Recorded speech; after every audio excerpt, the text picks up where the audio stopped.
Ayan, isang magpalang gabi po sa ating lahat. Before we start, let's pray po muna. Yes, Lord God, for this night, Lord God, na pinagkalat niyo po sa amin, Lord. Lord, right now, Lord God, patuloy po kami nagpapakumbaba, Lord God, sa inyo, Lord God. Lord, patuloy rin po namin, Lord God, na ino-open po yung hearts po namin, Lord God, na naway every word na magagaling po sa Lord God is masasalo po namin, Lord God, at hindi lang po namin maririnig bagkus may sasabuhay po namin, Lord God. Lord, we know, Lord God, na wala pong aksidente sa Lord God, na hindi po aksidente, Lord God, na ito po yung message po ngayong gabi, Lord God. Lord, thank you, Lord God, we glorify your name, in Jesus' name, Amen. Ayan, ang main text po natin ngayong gabi is matatagpuan sa 1 Thessalonians chapter 5 verse 18. Sabi niya dito, give thanks in all circumstances, for this is the will of God in Christ Jesus for you. Yan, sabi niya, give thanks in all circumstances. Niradaman tayo ng verse na to na maging grateful in every season of our life. Sabi niya kasi, sabi niya, in all circumstances, hindi lang sinabi na kapag yung season mo is masaya, kung yung season mo is malungkot, kung yung season mo is dry, o kung yung season mo is maapoy ka. Sabi niya, give thanks in all circumstances. Naalala ko lang, sabi ni Kuya Diyos sa amin one time, magkaiba yung pagiging thankful dun sa pagiging grateful. Kasi kung thankful ka, ibig sabihin merong nangyari sa iyo na maganda, dun ka magiging thankful. Pero kapag grateful ka, even if pangit yung nangyari sa iyo, sa buhay mo, magiging grateful ka pa rin kay Lord, even if yung gusto mo is iba dun sa binigay ng Lord sa'yo. Yun, meron din siyang tinanong na parang napaisip tayo.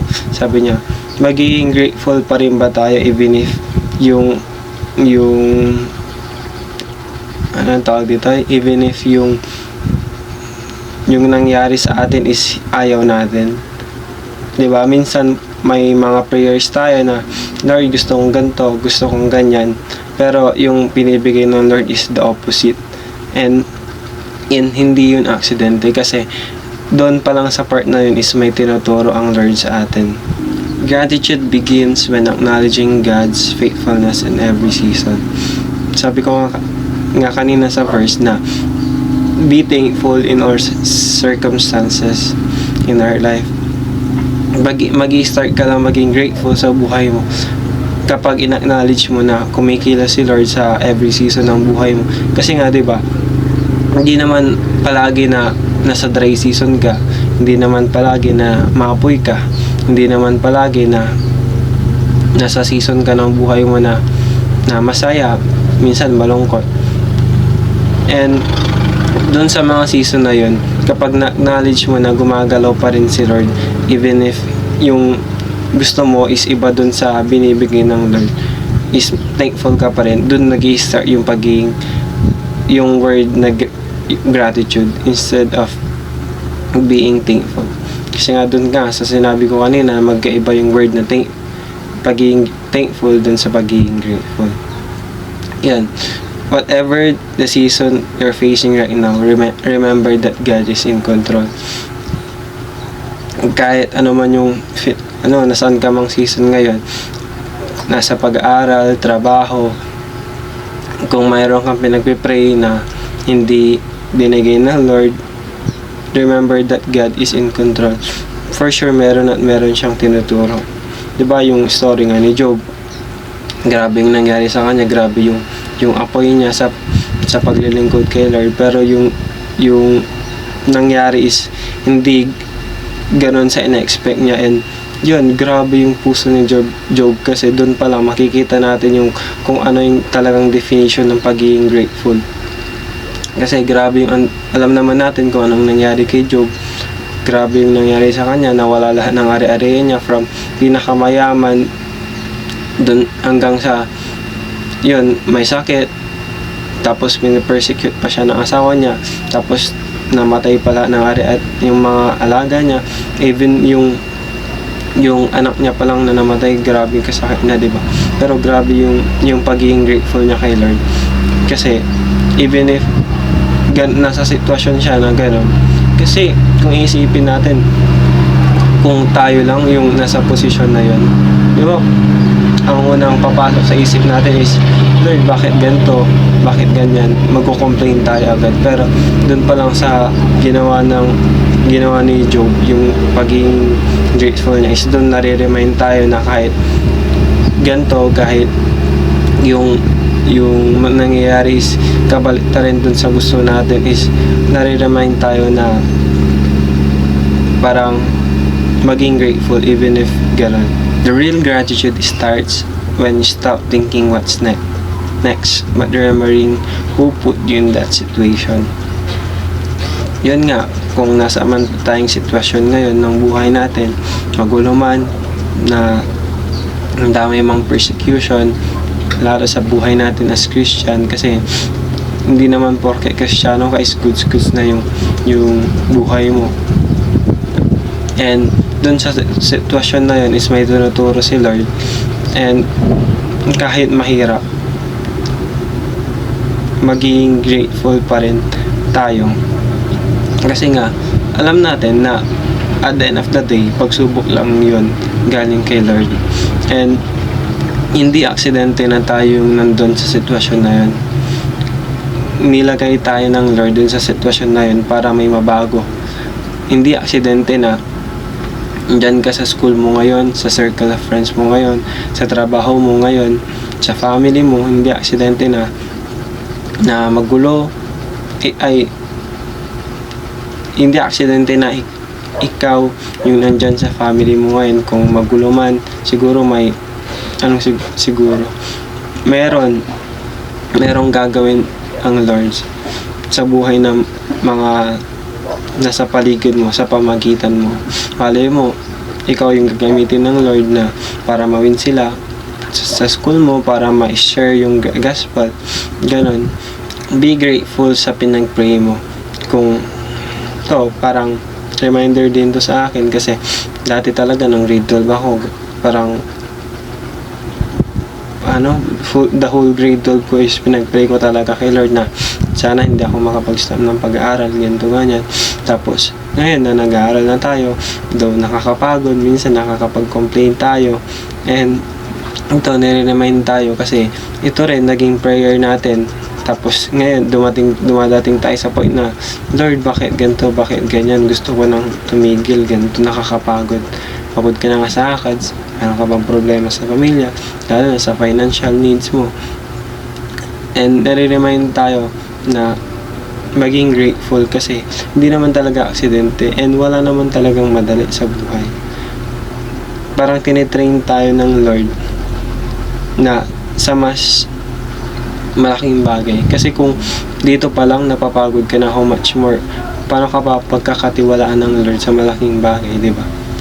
Kung ganito, ito na lang natin yung mindset natin na instead na, Lord, nakakapagod, sabi ko, Lord, thank you kasi meron challenge. Lord, thank you dahil nasa-challenge ako, meron ako natututunan, although nakakapagod, pero may pressure, Lord. And thank you, Lord, kasi kahit nakakapagod is sinusustain mo pa rin yung kalakasan ko, and nandyan ka palagi para i-comfort ako. Yun, short testimony lang dito sa nung natapik ko sa church. Sabi niya, magiging grateful ka pa rin ba kahit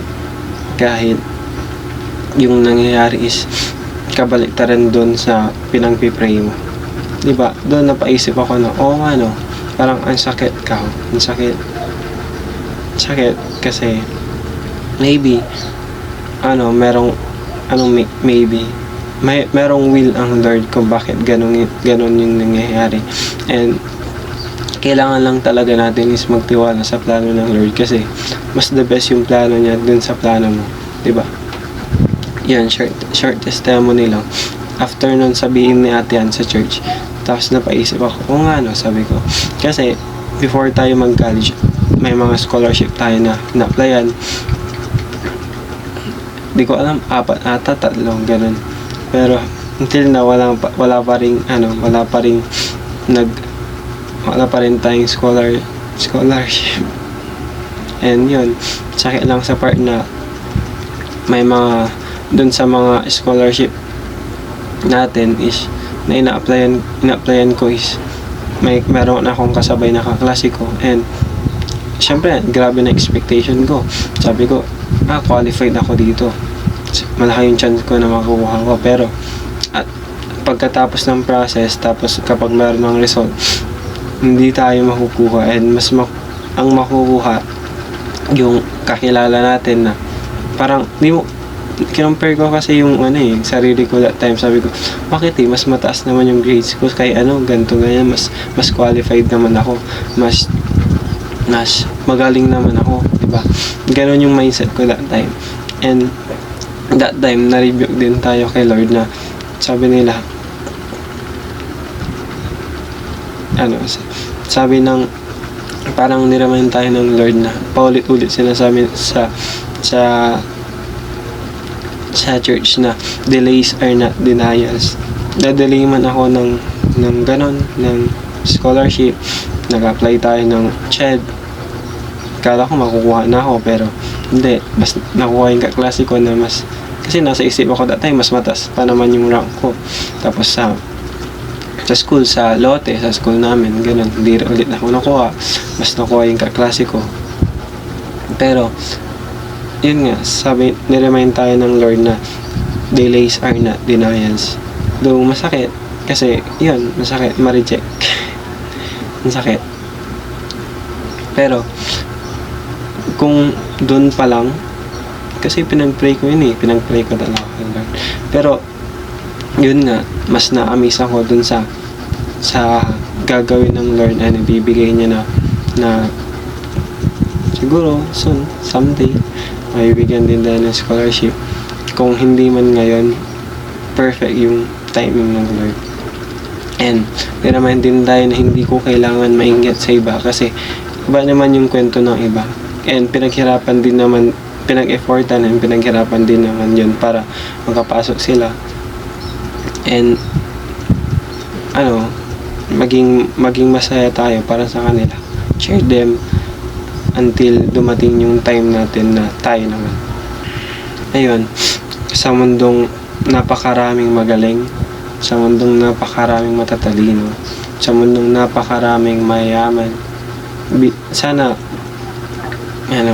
be the person na magpo-post about sa pagiging successful sa buhay sa pamagitan ng pagiging faithful ng Lord, at hindi lang sa sarili nating kakayahan, kasi wala naman talaga tayong may pagmamalaki, diba? Wala naman talaga, pinanganak nga tayong walang wala.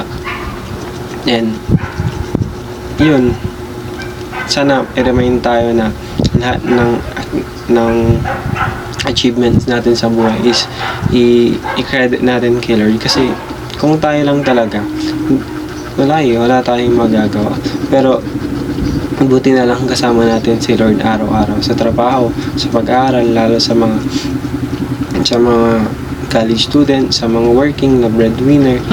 Yun, maging grateful tayo kay Lord sa grace niya at hindi sa sarili nating kakayahan.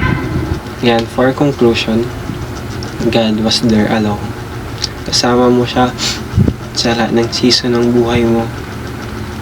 Sa season ng buhay mo na malungkot, na masaya, na madaming challenges, na daming iyak, daming battles, kasama mo ang Lord. And kung ikaw man ay nahihirapan, takbo ka lang sa Kanya. Maging grateful tayo sa kung anong binibigay ng Lord sa atin every season ng buhay natin. Kasi at the end of the season, malalaman mo din naman na kung ano yung tinuturo ng Diyos sa atin eh. Thank you Lord ka na lang talaga, kasi naranasan mo yun. Parang sa trabaho natin, kung tayo man ay nasi-challenge sa pag-aaral natin, iwasan natin na mag-complain na bakit ang hirap, bakit ganito, instead of thank you kasi merong pressure. Thank you kasi merong knowledge na bagong natututunan. Kasi kung ang gusto mo lang is gawin yung walang pressure sa'yo, hindi mo gagawin yung best mo eh. Diba? And minsan ganon yung kaparaanan ng Lord na bibigyan ka niya ng mga bagay na hindi mo alam gawin sa una, hindi mo alam kung paano susolusyonan. And pag iniwasan mo talaga mag-complain, doon mo mas ma-appreciate yung mga bagay na tinuturo sa atin ng Lord. And yun din, iwasan din natin mag-complain na bakit ganito ganyan, bakit ganito ganyan, instead of complaining, why we should appreciate yung mga bagay na meron tayo, and yung bagay na binigay sa atin ng Lord, na pinagkatiwala niyang talent sa atin. Yun yung mas i-focus natin sa ating isipan na yun nga, instead na mag-complain, magpasalamat na lang tayo. Kasi kung naging tapat ang Diyos noon, for sure maging tapat din siya sa buhay mo ngayon. Yun lang po. To God be all the highest glory.